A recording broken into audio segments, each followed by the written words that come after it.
என்னது இது ஆத்தி போனு ஏண்டி வாங்க எத்தனை வாட்டி சொல்றது நீ போன்ல படுபடுங்க சொன்னா கேக்குறியா ஓ பாட்டுக்கு படுபடுச்சிட்டு இங்க நின்னுக்கிற நீ உன்னை கட்டிச்சு துப்புல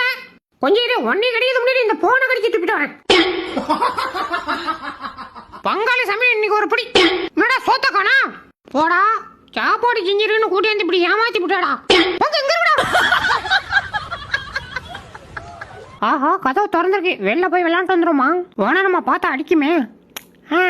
நம்ம வாங்காத அடியா பாத்துக்கோ டேய் அச்சோ என்ன வெளில போலான்னு பாக்குறியா இல்லையா நான் படம் தூங்கி 10 நிமிஷம் ஆச்சு என்ன பண்றான் நான் காசு எடுத்து சொல்லாத சரியா அப்படின்னு நான் இதே எடுத்துக்கிறேன் டேய் அதெல்லாம் எடுக்கக்கூடாது எதை எடுக்கூடாதா இந்த ஒரே ஓனரம்மா இங்க ஒருத்தன் இந்த காசுல இருந்து ஒரு காசு மட்டும் தனியே எடுத்து ஜோபுல வச்சுக்கிட்டான் யாரு உன் புருஷன் தான்